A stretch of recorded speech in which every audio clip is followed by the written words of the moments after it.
So we're here today with Jay and Lindy. Thank you guys so much for joining me. Thank you for having us, Thanks Josh. for being here. Yeah. And as I understand, you guys have a book coming out very soon called Consciousness in a Nutshell. And consciousness being such a wide ranging subject, I think I'd like to clarify what or who are your target audience for that book. This is ultimately a science and a philosophy book. It's a synthesis of everything we know so far, and then taking that a little bit further. So, the last portion of the book is interpretations, where we, just make an interpretation about all the evidence that we presented.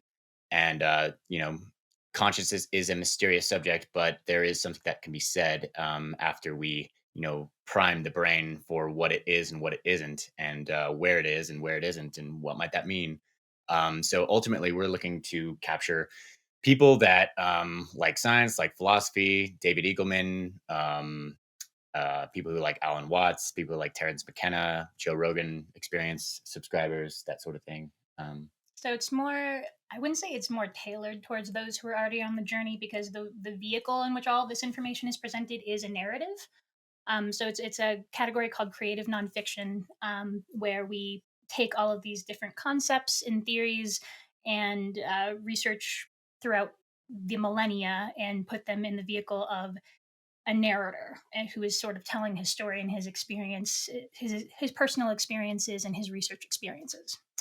yeah, so the book kind of opens up with two neuropsychopharmacologists, and they're kind of up and coming, and they're about to publish something about consciousness, and then one of them winds up missing, and the other one winds up trapped in a room without doors or windows. And he has about 8 hours left to live, and so his like dying wish is to share the last 10 years of his research, and so he condenses everything into one letter that he writes to a stranger, and so that you're the stranger in this. In this, so yeah, as the reader, you're kind of reading this kind of autobiographical tale, and we wanted to make it accessible. So, because consciousness can be a real heady subject, and so without those frequent dips into story, kind of like a documentary does, it can be you can get cognitive fatigue, and Mhm. you're just like, okay, well, I'm too tired to read this. So, we dip into story, and then dip out and dip back in, and just present different textures of information throughout. But it's a powerhouse of information, and you will understand what consciousness is at the end. So. So this is a book for everybody, not just the super intellectual or the academic, right? Definitely not. Having said that, there are 490 unique citable sources inside the book.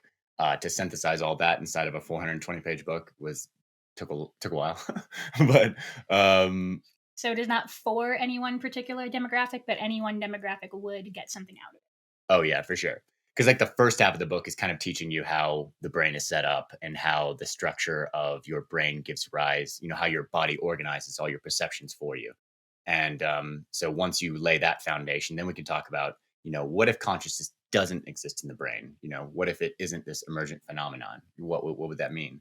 And the most exciting portion for me is the last portion of the book. But I mean, that's not to discount the first three portions, because it really will change the way you relate to the world, because most people don't understand that, we don't live in reality. We live 500 milliseconds behind the moment, you know? So did you know about that yet? I'm not familiar, no, actually. So I picked this up from Dr. David Eagleman, who's done a lot of work on time, and he's just one of the most famous neuroscientists. And anyway, you have all these senses, but they don't get processed at the same time. So your visual signals come into your brain, but they're not processed at the same time as or they're not processed at the same speed as your hearing. Your touch is actually a little bit slower. So the slowest thing, he makes this a point. The slowest thing is like touching your toe. But if I touch your nose and I touch your toe at the same time, they're going to feel synchronous. They feel like it's happening right now. But actually, what's happening is, for that sensation of the toe, for you to feel that sensation, your body has to wait up like almost a half second to wait if there's anything else, that you can feel these things simultaneously. So it has to sync all these data streams, and it does a lot of trouble to do this. So yeah, I mean, and then obviously, speed of light and the speed of sound are different. So that plays an account. And just adding that the signals that your body received, they don't come in labeled. Like there isn't. It's just electricity. So your brain receives electricity, and it has to take a little bit of time to determine. Oh, that's touch. Oh, that's smell, and translate that data into a perceivable outcome. Yeah. And that takes about a half a second. Yeah, with the exception of the olfactory, so smelling, all of your senses basically they get converted almost at the sense organ and then get converted into the common currency of neuron spikes plus and minus.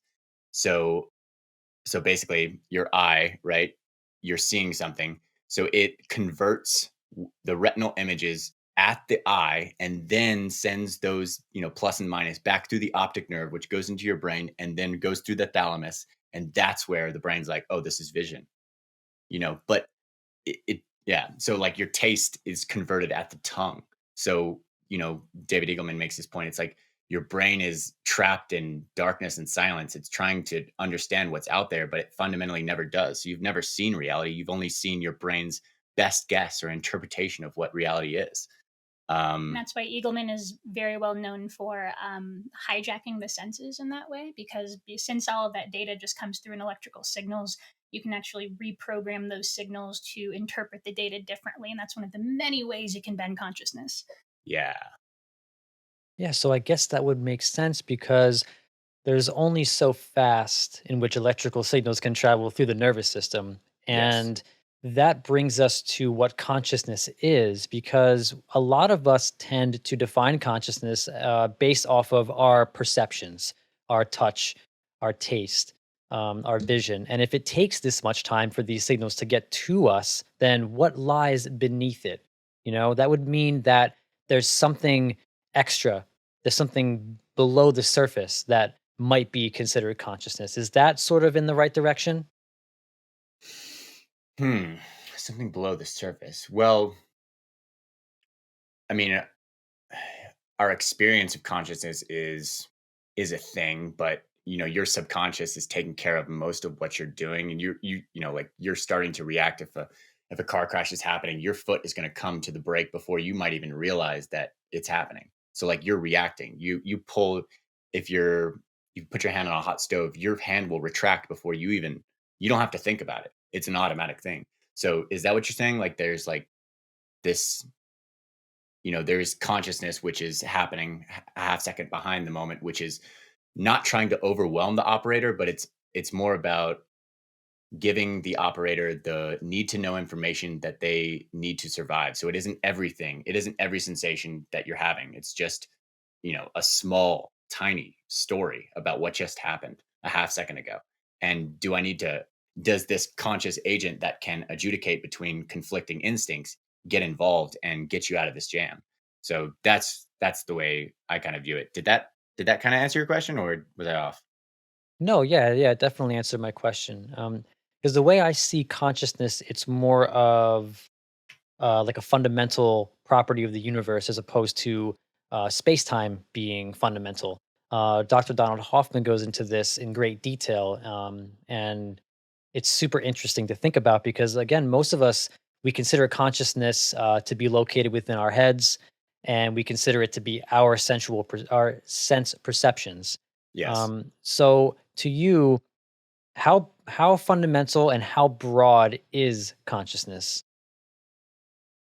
So it's a great question.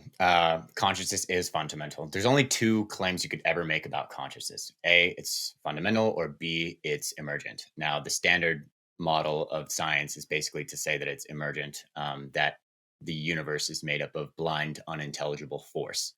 And so that is what we spend the last two portions of the book destroying. We're trying to destroy the scientific model that everybody's been entranced by, this idea that, matter, that somehow consciousness will come in later. That I don't agree with that. Because I mean, if you think about it, like being existence is perception. Like, how could you ever have any sort of like perception without some sort of being? And it works the other way too. You want to pop in? I was loving that thread, but Oh, okay. But like, I mean, if you're having any kind of like being or thought, like there has to be some sort of perception. So there has to be, you know, like time and perception are kind of intertwined. Like without perception, how is there time? Without time, how is there perception? Um, so yeah, it does get tricky because you have to, for people to understand that consciousness is fundamental and maybe might not exist in the brain solely, I it's an interaction between the brain and the environment, and that produces our what we colloquially call consciousness. But in the end of the book, we kind of like relabel. It's kind of like everybody's made a categorical error and has mislabeled what is life. And so it does take a lot to get to that point where you can accept it. But that is, I mean, you're on the right path you've already if you've already intimated that consciousness is something fundamental and it's not something that emerges. Yeah. So, consciousness being fundamental, would that essentially mean that even inanimate objects in some way, shape, or form are interacting with consciousness? Okay. They are being perceived, so that's a good question. Yeah. Okay. So the way I kind of put it is like, if you can imagine a circle, and this is not eloquent, but bloomin' onions from Hmm. Outback. Oh, Okay. fantastic. Right, so good, right?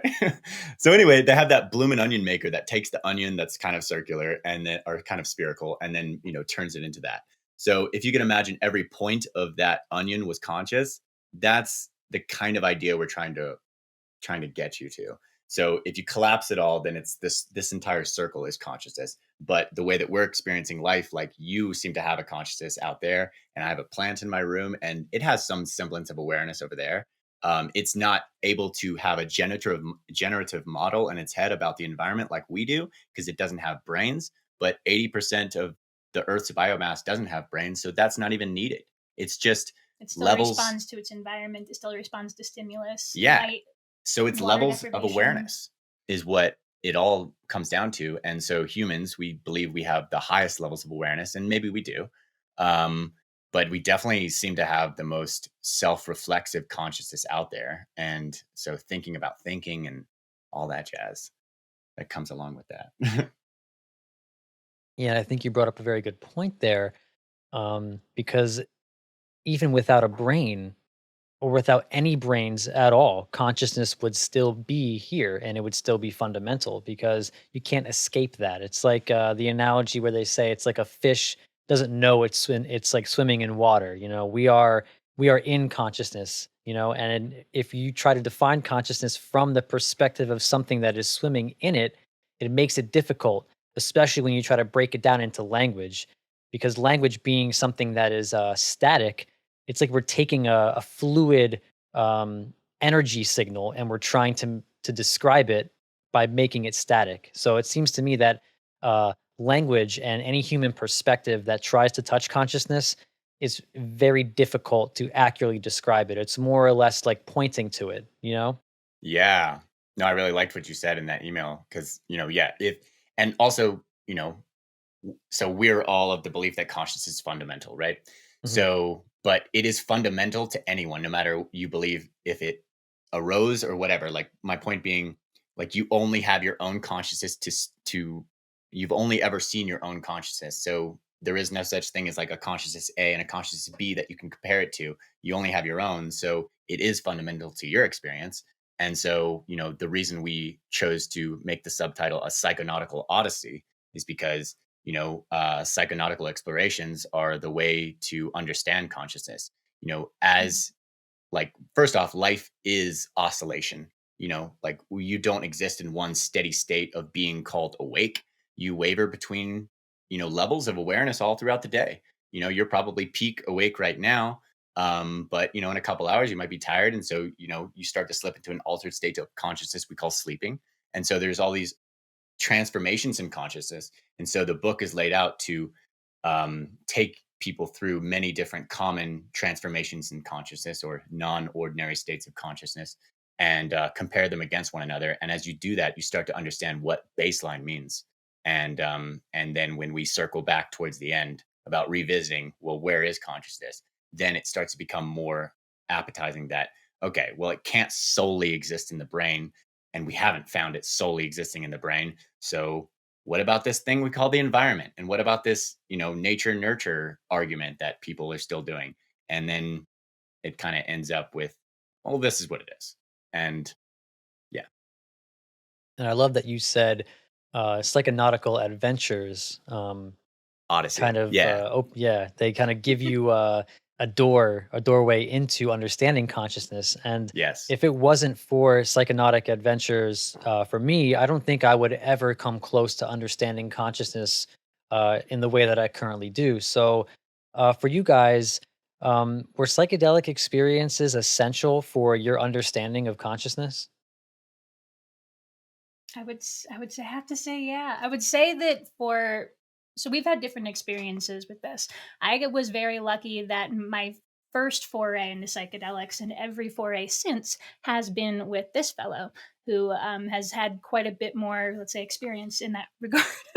So I came in to psychedelic experimentation and medicine work with a it was never about losing yourself, or there's always an element of finding your edge. You do want to the point of medicine work is to take that journey to challenge yourself to see what you can discover, but it was always in a controlled container, and it was always with someone that I knew, who I trusted, and it was almost always a one-on-one experience. Like we have gone out into public and had these experiences, but it's all we I've always had that anchor. Hmm. So for me it was I've always been sort of in tune with the concepts of consciousness and the concepts of unity, and I've always been a very empathetic person and trying to figure out where that was in my spiritual work. But it was sort of the beginning of psychedelic experimentation that gave me new vocabulary for explaining it. And I guess yes. So in that regard, it was fundamental to understanding because it gave me new terms and new tools for approaching the work I was already doing. Hmm. It's great. You guys, you remind me so much of my fiance and I. It's Yeah. almost the same dynamic. Yeah. That's cool. Does she come on with you and Josh every now? I'm sorry, with you and your brother? No, she hasn't yet. But eventually we are going to have an episode. I'm going to either record with like just her and I, or maybe we'll bring her in some way, shape, or form. But when she's ready, we're going to do that for sure. Cool. Nice. Well, congratulations on engagement. When are y'all getting married? I'm not really sure yet. We're not really in too Okay. much of a rush.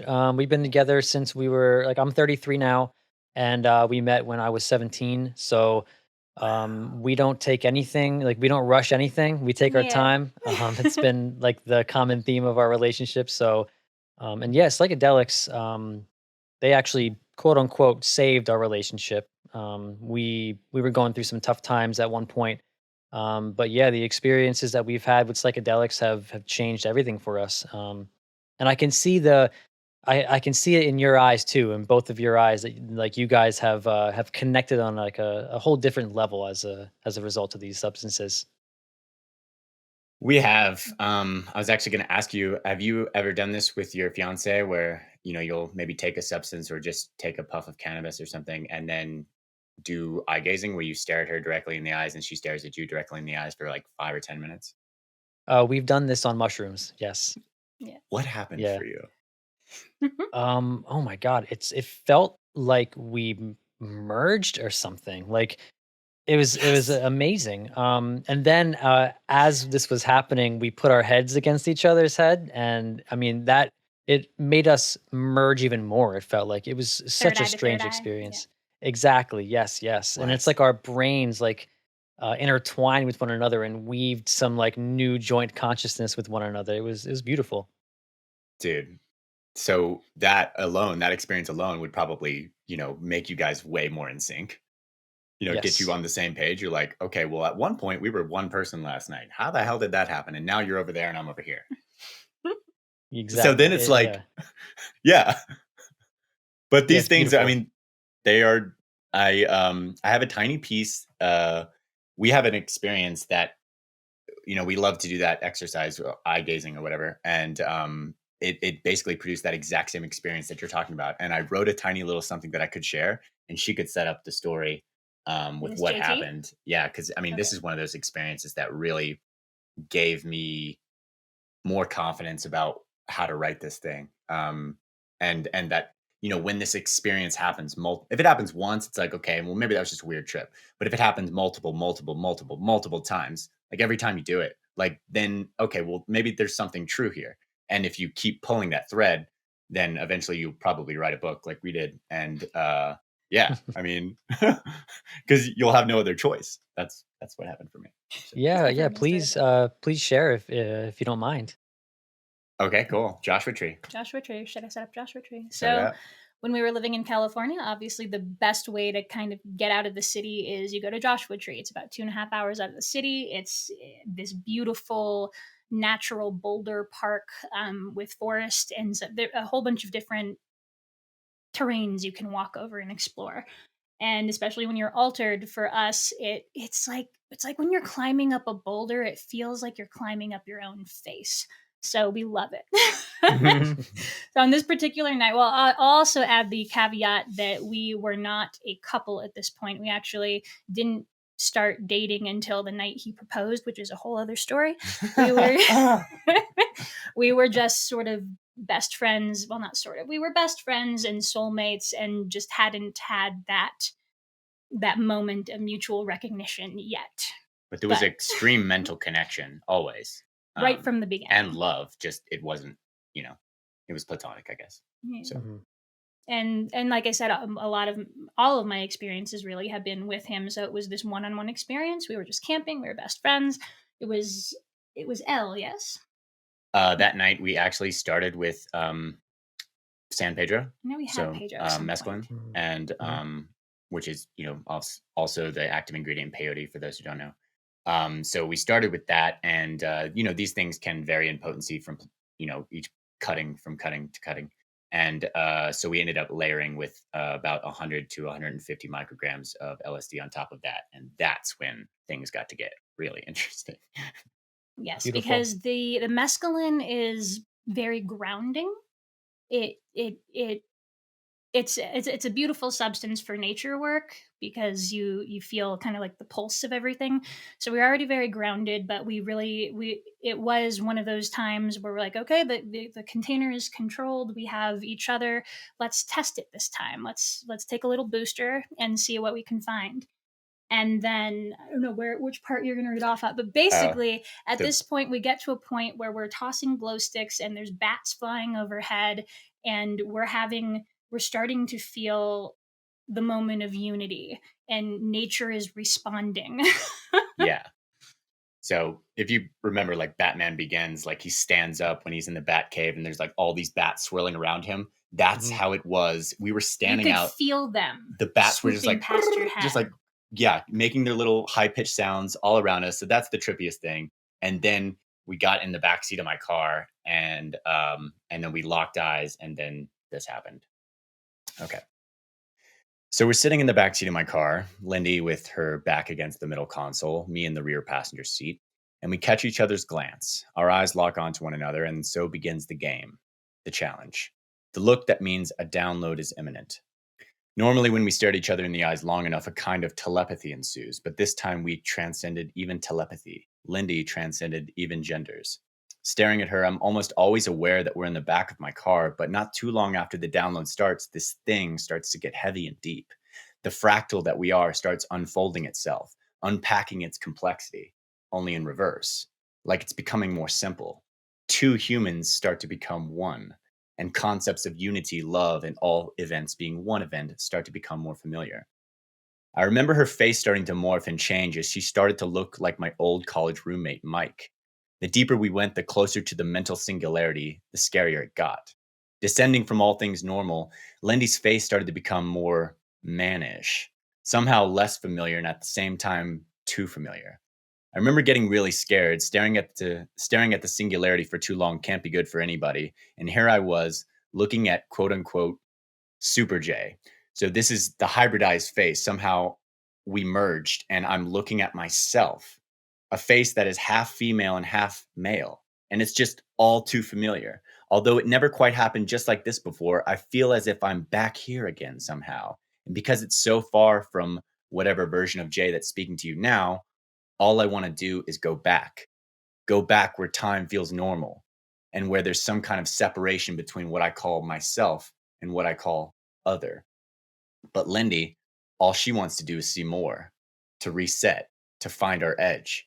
In this moment, the entire universe looks just like a human, only with no background whatsoever. It's just this human shaped object, the transcendental object at the end of time, projecting itself out of nowhere. In some ways, it looks three dimensional, but way more defined and with way more dimensionality than any object I've ever seen or could possibly see in the future. As she starts to become more mannish, I can no longer see her long strawberry blonde hair. She now has become the highest version of me.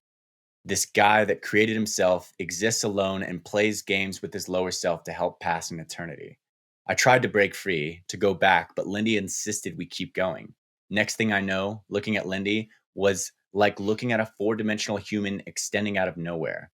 In some ways, it felt like there was this mirror curtain between her and I, like this Alec Mack or Terminator 2 metallic mirror like substance that divided the barrier between her world and mine, very similar to the giant mirrored object they find in the movie Sphere. From an outside perspective, like a fly on the wall, let's say, the scene must have looked like this. And basically, I've just drawn a photo of a guy staring at another guy in a mirror. But the mirror isn't fixed, it's liquid. So a human is looking at itself in this mirror type substance. However, each glance from either side of the mirror, her or me, causes a ripple in the other person's reality. It's almost done. I noticed this, and that's when we say the phrase we always say. It's like looking in a mirror that's always changing. In the same way that a familiar situation can have a deja vu feeling attached to it, this moment had a deja vu scariness written all over it. It's as close to the singularity as you could possibly get. And I'm sure we only said it's like looking in a mirror that's always changing, always reacting, always evolving, only once. But for some reason, this line formed an echo in my head that never seemed to fade. I remember following my eye line to the edge of her projection in the mirror and then watching this metallic fractal mirror move and change and heal wherever I looked at it. Wherever I moved my eyes, this substance moved as if it knew or perhaps was just reacting to my observation of it in real time. Then I saw Lindy slash super me ascend to an even higher place, nothingness. I watched as she looked like she was nodding off, like she was falling asleep. But really, she was either creating a new universe or maybe drifting even further away from this one. Her head, which looked like a guy during this time, was now falling backwards, the same way someone's head looked when they'd just fallen asleep on a plane. The way her eyes darted back and forth underneath her eyelids, it looked as if she was downloading information, or perhaps she was just ascending to the place of highest transcendence, where all there is just the great self we combine to form, where the self just contemplates ideas of infinity and nothingness. Feeling the edge of my limit, I called her back from this rabbit hole of thought loops and said through telepathy, let's go back. Only for Lindy to say, go back? All sad like. You mean I have to be a human again? You mean I have to be a girl again, the only form you'll accept me as? Yes, yes, I say with my eyes. Let's go back because this place is too scary. And in that moment, Lindy started coding. She closes her eyes and it looks like she's coding our future. And this was the moment when she looked most like my old college roommate, Mike. Through her eyes and through the movements of her eyes, I could tell that she was coding. She just stops and says, hey, quite abruptly. After that, she sticks her hand back out like we did during the mirror time. And when we touched hands, she was doing this as if to remind me, dude, we're the same person. Don't forget that. And then the coding continued. Seconds later, things like my back seat and the dome light of my car start to become more prevalent. Gravity, ego, notions of Jay being a separate entity suddenly come flooding back. And I thought to myself, this is all getting way too sinister, way too real. And all I want to do is go back to being silly. 10 minutes before the mirror stare down, we were outside throwing glow sticks. And all I want to do is spend time doing something like that. Lindy begrudgingly obliged, and we finally broke eye contact. We both had to look at something other than ourselves for a second, if that's even possible. And then I say something to the effect of, let's go back outside. And off we went. Back to reality, whatever that means. Wow, that's amazing. Such a beautifully written story too. So awesome. That's a Little trip little report. writing sample. Yeah. So that's not So in the book, what but is like I've had that same experience. yeah. And you know what's interesting to me, and you say that during that experience, you were trying to sort of like come back to reality, come back to a baseline, whereas Lindy, you were trying to go deeper and trying to go farther in. It tends Um, to be that way. this might be like a generalization, but I feel like women more so go toward like they have more courage in psychedelic states, whereas men, I feel like we're more addicted to grounding ourselves and coming back and being safe. You know what I mean? Because I feel that with my fiance as well. Really? Sometimes she just goes off to some crazy places and just goes, you know, launches and blasts off, and it's amazing. Whereas during those times when I see that happening, I'm trying to get everyone to like calm down and to come back. So I can definitely relate to that story for sure. Yeah. We've had some differing experiences, and I've gotten trapped in some of these places where it's like I felt like I was trapped for 10,000 years. And Hmm. I get trapped, but it's always scary for him. It's always play for me. That's the difference. Is we're having similar experiences, but and whenever we've discussed it in the past, it's that he's already been there and doesn't want to go back there. Hmm. And I've been to those places you can consider scary, but for me they're still always learning experiences and they're unique and you sought them out. Remember, you took this medicine, you were looking for something, or at least for me that's what it's always been. And so I no matter what the experience is, I try and just take it and take what it gives me and know that I'm there for a limited time to learn something really precious. Hmm. So, So did that Yeah. experience for you guys, going back to the consciousness aspect of it, did that experience teach you or sort of show you in a way that consciousness is shared? It doesn't just come from each individual brain? Yeah. yes. I mean, I like to say that yes, consciousness is everywhere because it is all that there is, and every conscious being is just an agent of experience. Where Jay likes using this analogy with the 5 fingers of consciousness, and it's each of us is a finger just reaching out and having different, you get a different viewpoint from every agent of consciousness looking at the same thing. And the more you recognize that, the more viewpoints you gather and realize that you are all one thing perceiving the same thing, then you get a much clearer view as to what the thing is because you're looking at it from all angles. Hmm. Yeah. Are there any current philosophies that are prevalent, whether they be religious or philosophical, that you see are close to grasping this concept? 100%. So, interestingly, you've probably do you know Alan Watts well? Absolutely, yeah. Okay. Have you ever heard him do his? There's basically three great models of the world that have ever been produced. Hmm. Bit. Okay. So for any listeners that haven't, he does this bit where he's like, basically, there's only three great models of the universe that have ever been put forward, and the first is that the universe is something made, like an object, or like it's crafted, like a potter's clay or something.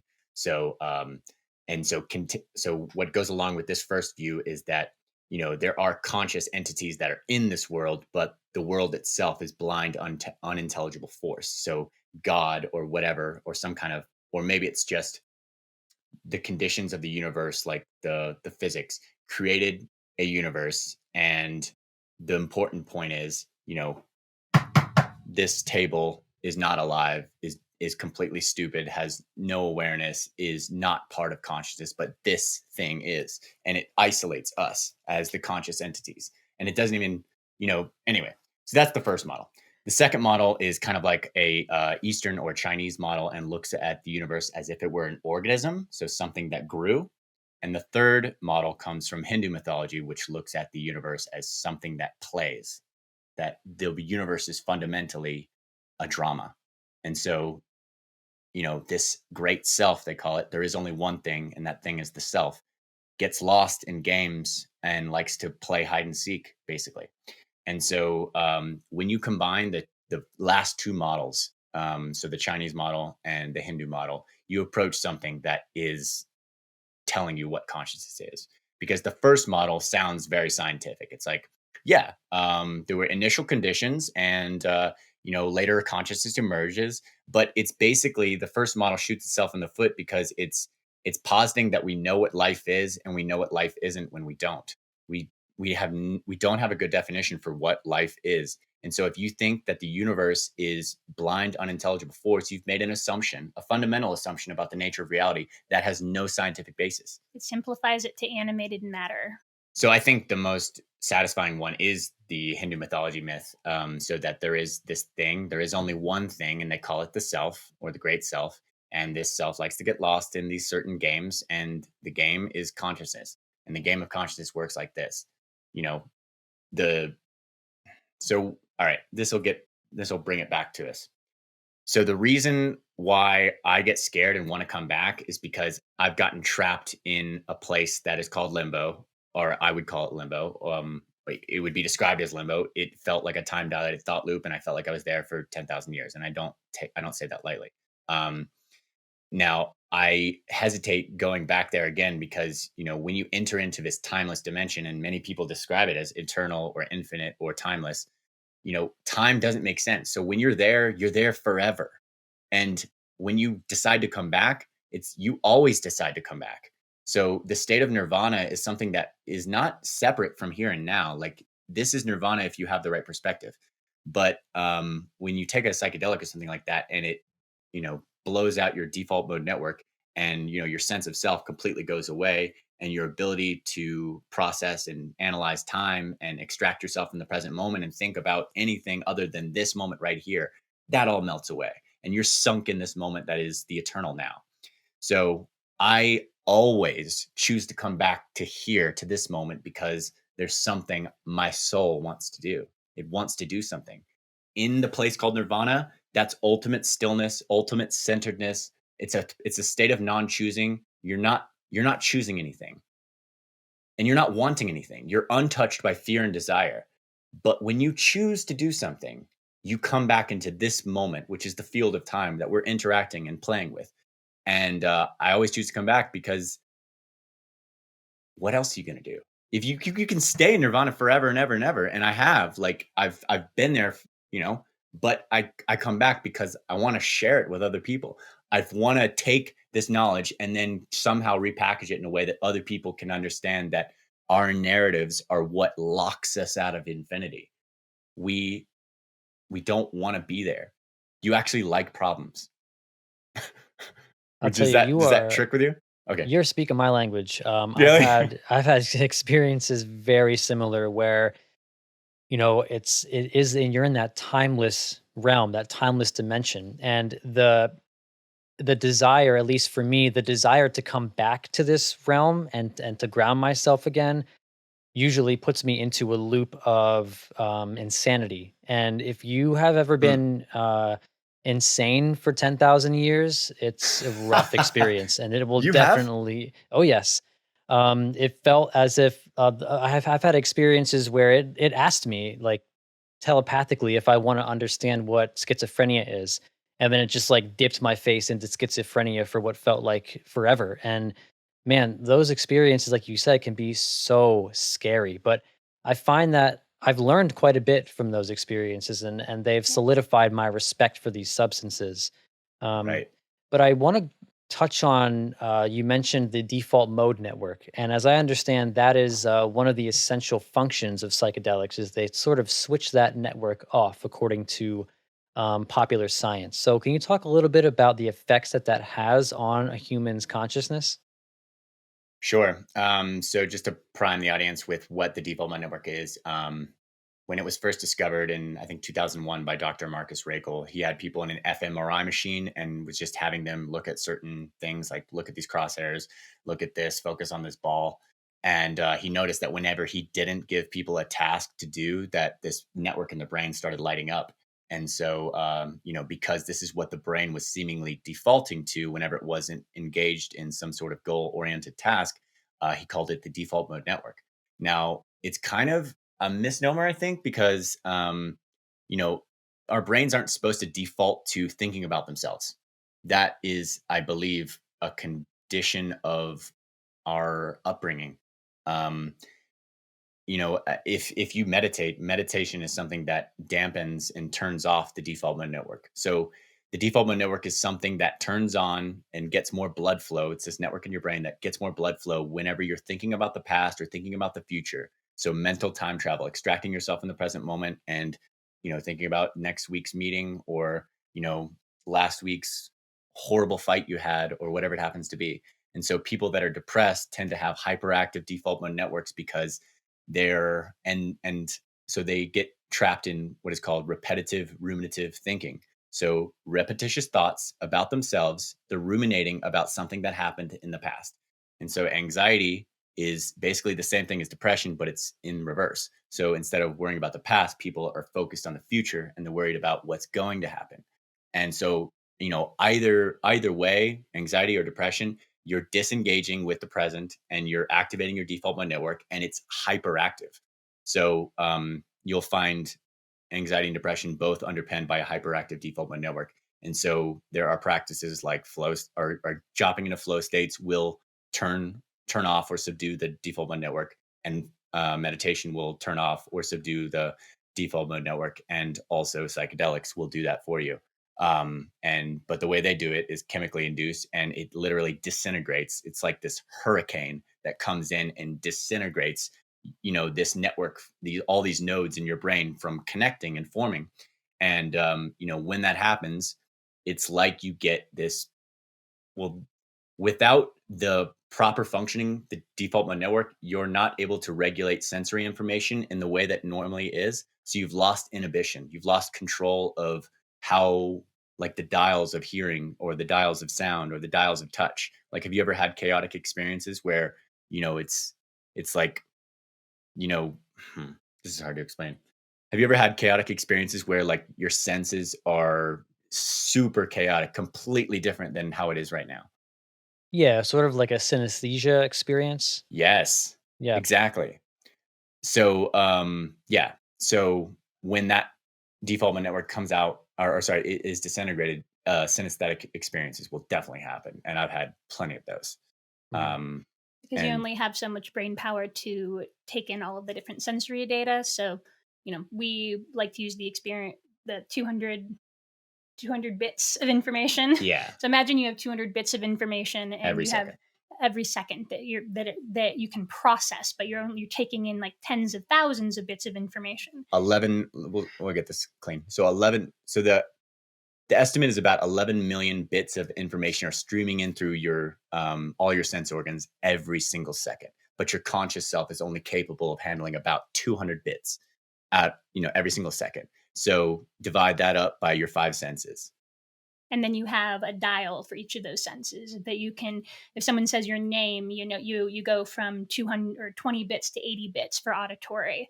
If you're trying to write out your social security number, your sensation of touch goes from 10 to 30 because you need to get that right. But then when you are having a flow state or any altered state of consciousness, really those dials they get minds of their own and don't necessarily respond to the stimulus that is being presented. They just kind of start floating around, and that's how you get synesthetic experiences. Yeah, like you lose, it's called thalamic gating. So all these senses, with the exception of olfactory, go through the thalamus in the brain, which is like the relay station of the brain. And so this relay station then sends out these signals. So it interprets them in a way that's like, okay, well, this is hearing, this is touch, and then sends it to the appropriate spots in the brain. But if that doesn't happen correctly, if you lose the thalamic gating, then that's when chaotic synesthetic experiences will start to happen. And that could be really scary because people always run into the same thought as like, you're going to be like this forever. Am I going Yep. to be crazy or schizophrenic or whatever it happens to be? Am I going to feel like this forever? So you have these governors and modulators and you lose that inhibition and you think it's never going to come back, but it does. It does. Is there a particular reason that you know of that the olfactory system is kind of left out of this, as you said?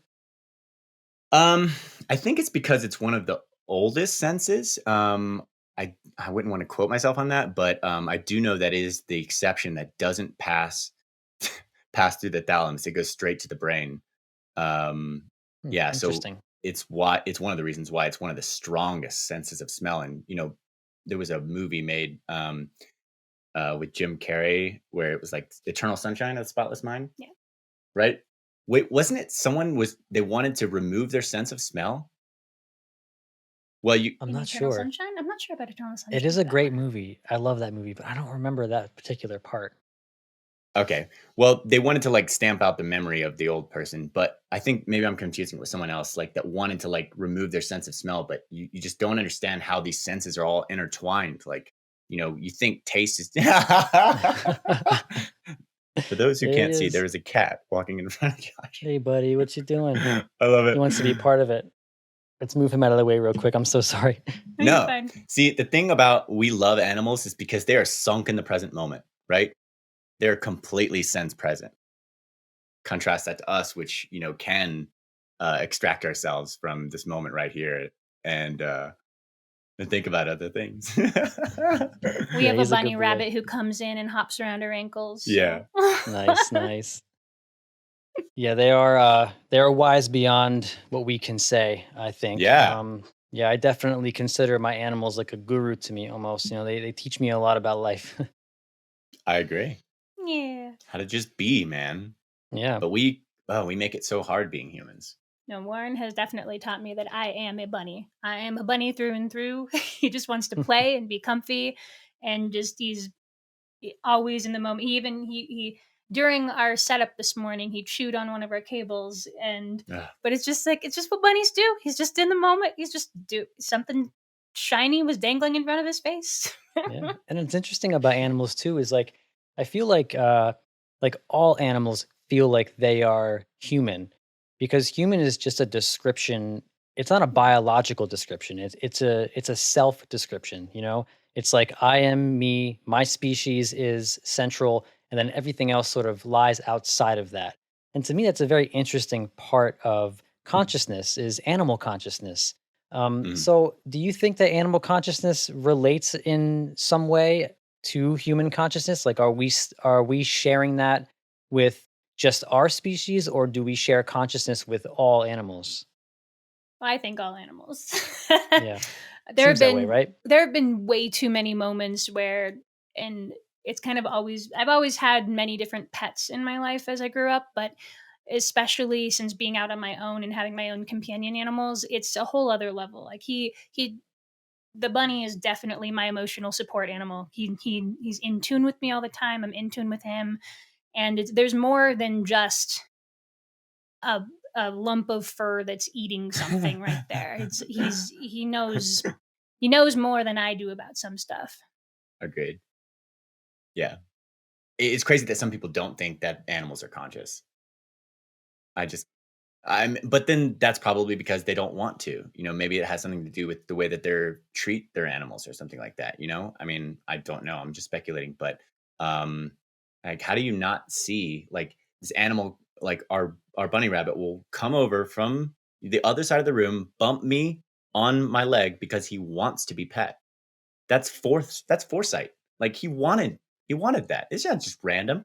Yeah, like you weren't a line of sight. He had to think about you, Yeah, he and think knows. Mhm. and think, "Hey, I want affection right now. Let me go find the person that's going to give me affection, and let's have that bonding moment." Yeah, and possibly food too. Yeah, and possibly food. And they also have extensive ability to predict the future as well. Like for instance, like my Yeah. dog, every like 4th of July around when the Mm. fireworks go off, it takes him time to acclimate then to being okay with being out at night because he associates nighttime with fireworks and he's deathly afraid of fireworks. So it's super interesting that animals are able to predict the future based off of like current stimulus as well. That is, oh man, I feel you like could that's a research that sense. for a while. Yeah, and that's a sense that we share. They're just way more in tune with it. What is the study with how your body can sense things before your brain does? Is it the Iowa gambling test? Iowa gambling task. That's the Oh, one I was thinking of. Have you heard of the Iowa gambling task? I have not. Quick history for the listener. Um, you know it? Yeah, you go ahead. Okay. I'll chime in. All right. You're better at it. So this is one of my favorite studies out there. It's called the Iowa Gambling Task, and basically the way it works is there's a researcher and a participant, and the researcher sets out 4 decks of cards. Sometimes this is done on a computer, but oh well, we'll just imagine it's real. So a researcher sets out 4 decks of cards and invites a participant to come participate.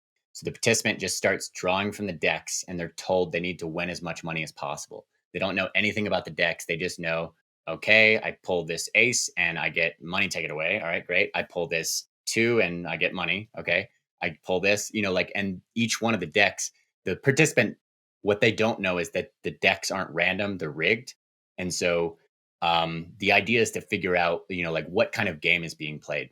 And so what's interesting about this is they'll hook up the participant with a GSR, so a galvanic skin response. So it measures the tiny sweat fluctuations in their skin.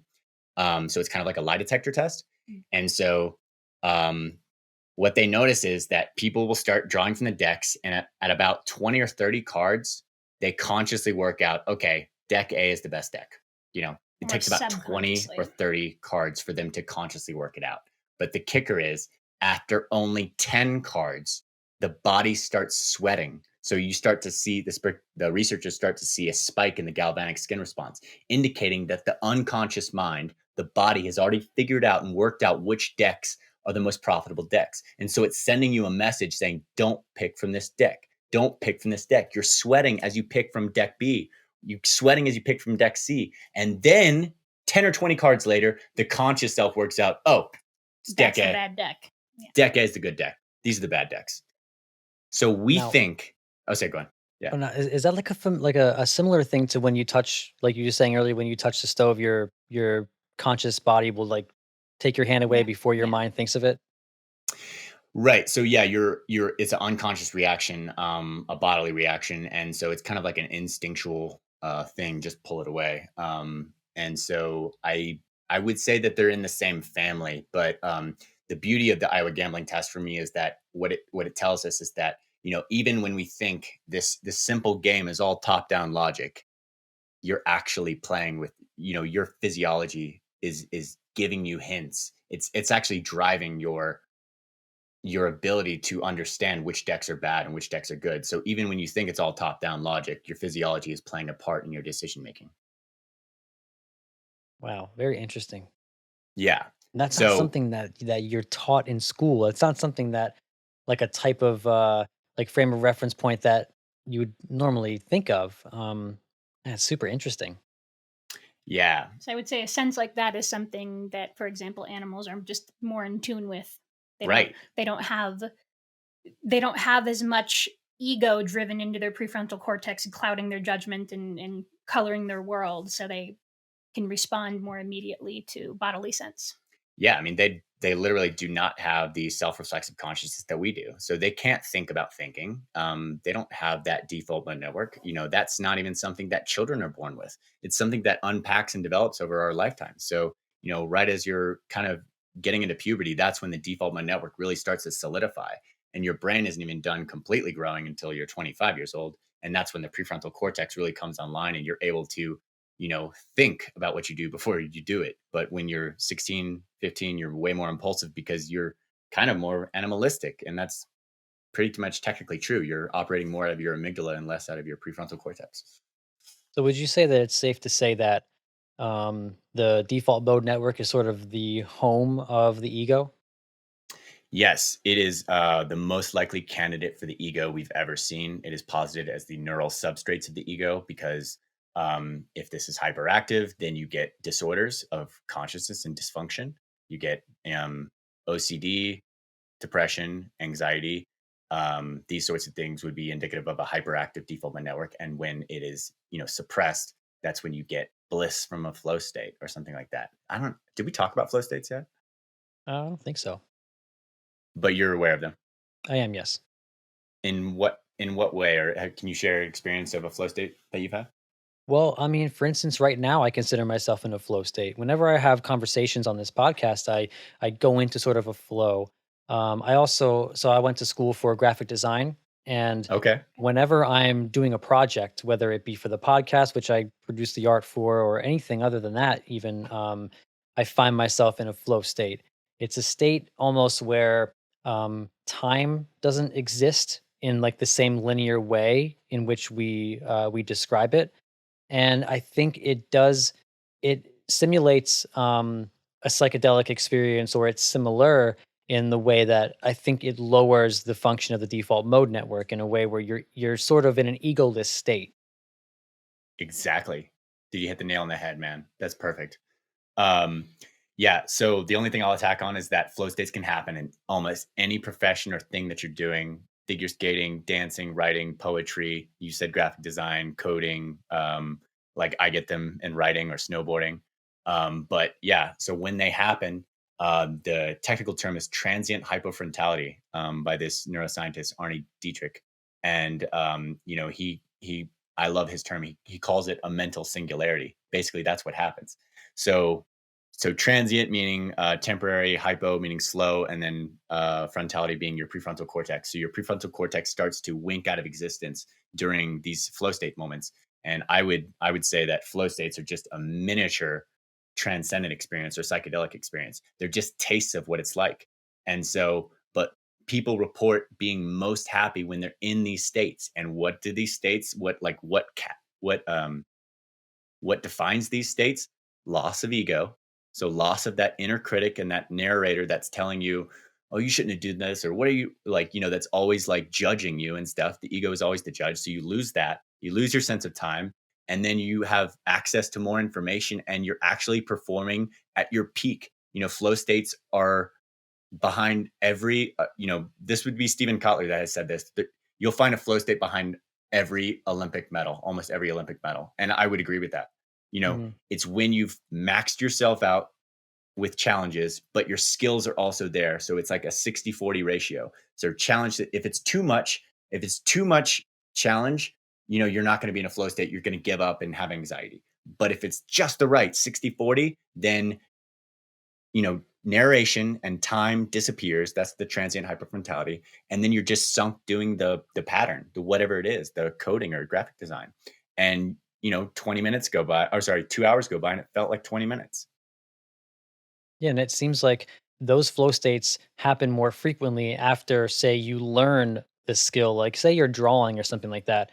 When you're still learning the technical skill of drawing, it seems like a flow state may not happen quite as often. But when you have gotten the technique down and your mind is able to sort of bypass the focusing of the technique itself, you can lose yourself in the action of art or the action of whatever you're doing, whether it be, a sport like you mentioned as well.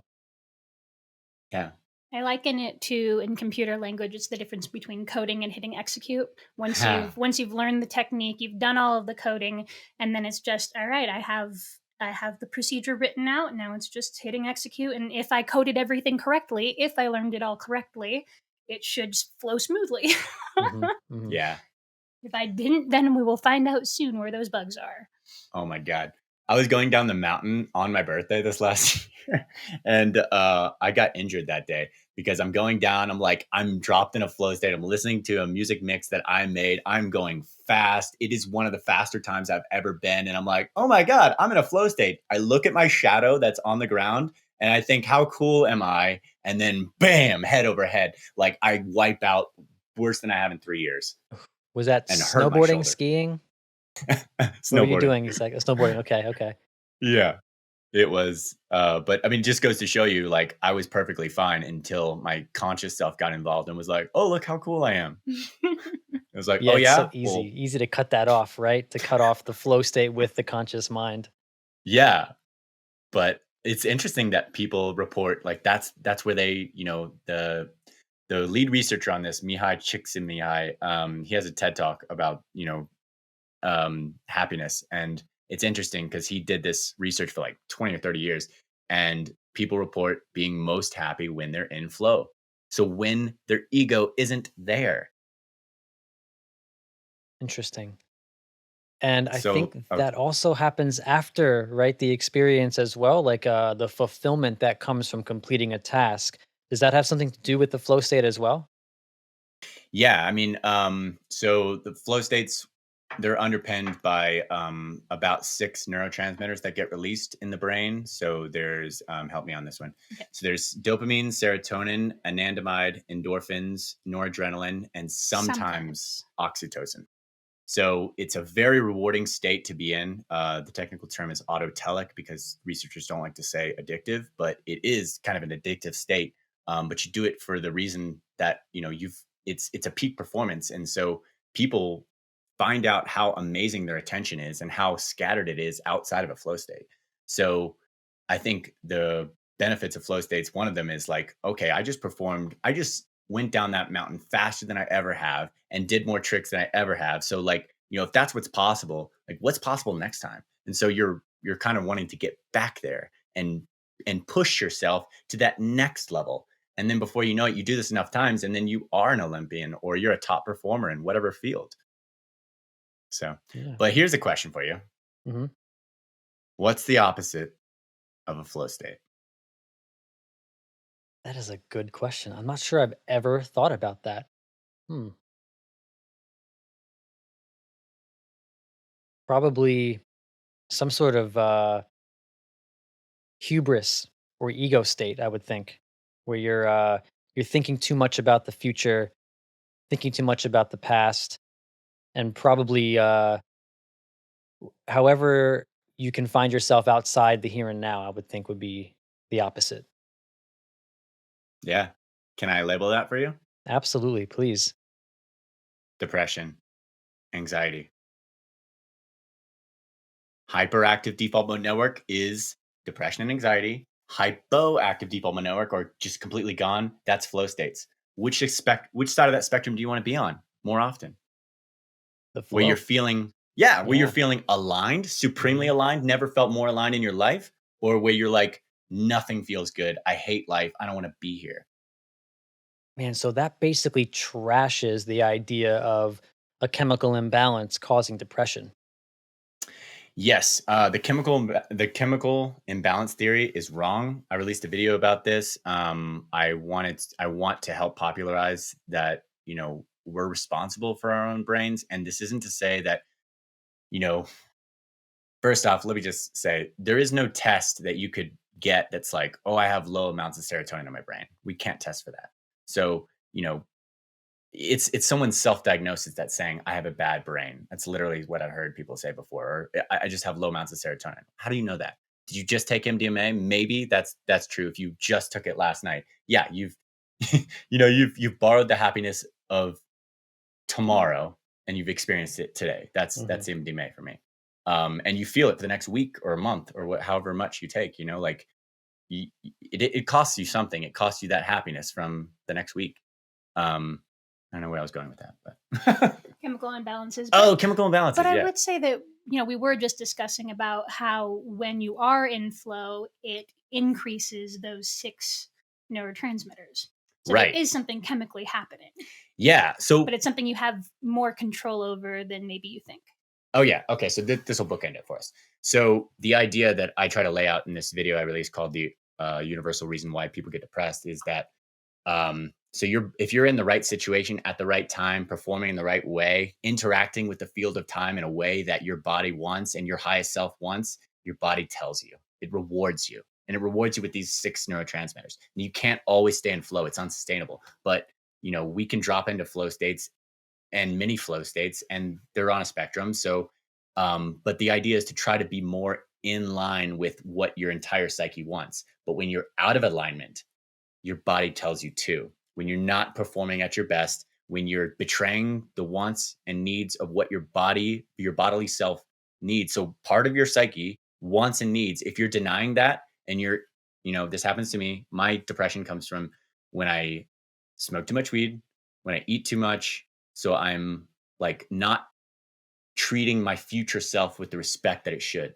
I'm not treating the future, just the future, as well as I should and as I know I should. And because I know that I shouldn't do this thing, it is now a lie that I am doing this thing. Mine comes from unintentional self neglect. I like to put everyone else before myself, and then it gets to a point where I have it creeps up on me, and then I'm like, why can't I do anything right now? Oh, it's because I've been doing everything for everybody else. Yeah, so she's she's not prioritizing her own self. And if you can't love yourself, how are you supposed to love other people? And if you actually believe that we're all one thing, which I do, then you have to love yourself because yourself is the only thing that there is. So self-love is the most important thing. So, Absolutely. and so oh, sorry. Yeah. Oh, I was just gonna say, we're at about an hour here, and I want to be respectful of your time. Okay. And I'd like to just sort of ask you one more question, and it goes along the lines of, the title of your book. If you could just leave us and our listeners with an idea, a nutshell idea of what consciousness is, what would you say? Mm, I'll let you go first. I would reiterate my earlier thesis. The consciousness always is because it is all that there is, and it's through community, it's through medicine work, it's through flow states, it's through anything you can do to break down that ego, break down that default mode network, that you can gain a greater understanding of it. Because once you realize that we are all conscious entities, that we are all agents of experience and experiencing whatever it is that consciousness is, once you understand that we are all that, and that you can learn more from those around you, then you get a fuller view of what consciousness is. And the nutshell, that's great. By the way, I totally blanked out. The idea I have came from a monk that I worked with, and he told me that there's basically two paths in this life. There's the path of pain, and there's the path of listening. And so, if you don't listen to what your body is saying, what other parts of your psyche are saying, you're going to pay for it. And if you're going to pay for it in something we call extended pain, or you might label suffering, right? So depression is mental suffering, and I've been there so many times that I do try to listen to what That's the point of meditation for me is block out the self, block out what it's trying to tell me, and get it to pause and be quiet for a second so that other parts of my psyche are allowed to speak. And what thoughts come into my head, what am I pretending not to know? And if you do that enough times, you're going to find yourself more happy and more aligned with what you really should be doing. And that's it for me. Well, Jay, Lindy, thank you guys so much for the Thank wisdom. you. It's been a fantastic conversation. Where can people find you? Well, you can find the book at www.consciousness.inanutshell.com. So all one word, consciousnessinanutshell.com. That's also the same tag on Instagram, at consciousness in a nutshell. Or YouTube /J_Nelson, and you spell out underscore. So it's JAYUNDERSCORENELSON, J_Nelson. And yeah, we're going to be releasing more videos soon. And this book should drop September 1st. So yeah.